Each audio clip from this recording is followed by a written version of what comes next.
Okay, question 7A from last night's homework. It says the height above the ground of a bungee jumper is modeled by a quadratic function, and the function is written like this. Their height above the ground related to time is equal to -5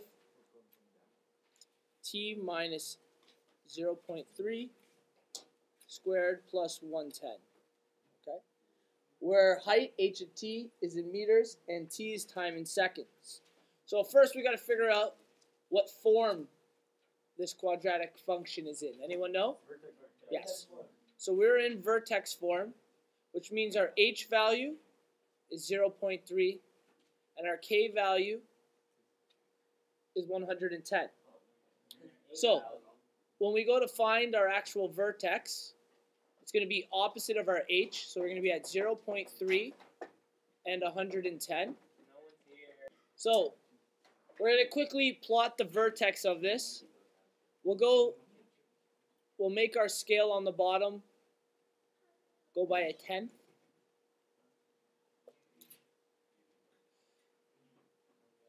And I guess we'll go up by 50s here. Didn't make this scale that great. Okay. So we know our vertex is at 0.3 and 110. Is roughly about here. Okay. The question says, when does the bungee jumper reach maximum height?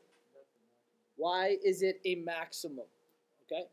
So our maximum height, we know our a value is a negative number, right? Our a is in fact -5. So that means we have a parabola that's heading downwards, or opening downwards. And the reason it is a maximum is because this parabola opens downwards. So we'll actually write an estimate out here. So our maximum height is at what number? 110 is our max for this parabola. That was 7A and essentially 7B put together. Okay, 7C is asking us, where is it now? Determine the height of the platform from which the bungee jumper jumps from. Okay? So the height of the platform. In other words, that's his starting point. If our x-axis, this is our y, this is our x, is measured in time, that means, can we be in a negative time interval from when he jumps? Before he starts. But we wouldn't be modeling his height before he starts, because we know it's going to be consistent. So, we're looking for, the platform is going to be when time is 0. He hasn't jumped yet. In other words, what intercept would that be?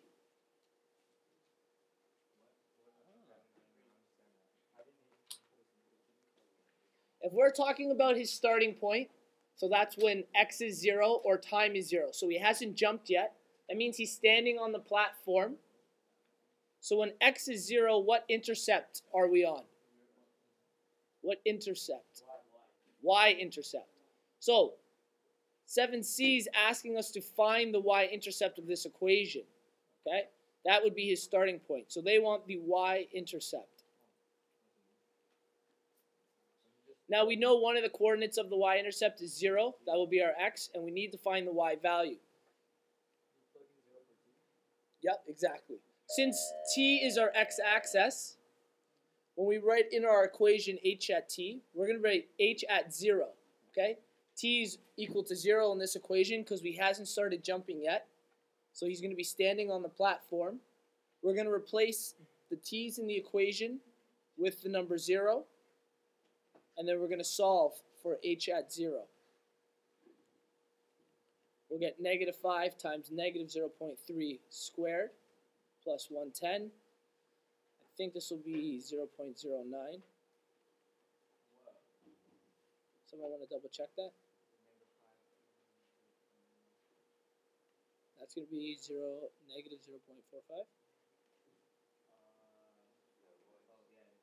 It is.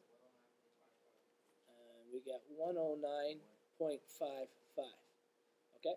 So, our y-intercept's at 0 and 109.55. So clearly the estimate I drew up here is not a very accurate one. Okay? And in fact, they were very precise in their numbers. So I'm going to keep our vertex. The vertex was here. When we were at 0, he was at 109.55. So we're talking just slightly lower. So essentially, let's try to think about what has happened here. Our time is in seconds. So we were measured 0.1 seconds, 0.2, 0.3 seconds. So we have some parabola going like this. That's the peak, and then it starts coming down. Y is the peak. So here's a question, though. This would be an extended question or a thinking question. Why was the vertex higher than the platform for the bungee jumper? Because he jumps. So he gets a little higher than the platform, and then he starts to come down. Okay? Yeah, 0.5 meters is how high. He did not jump very high. Okay?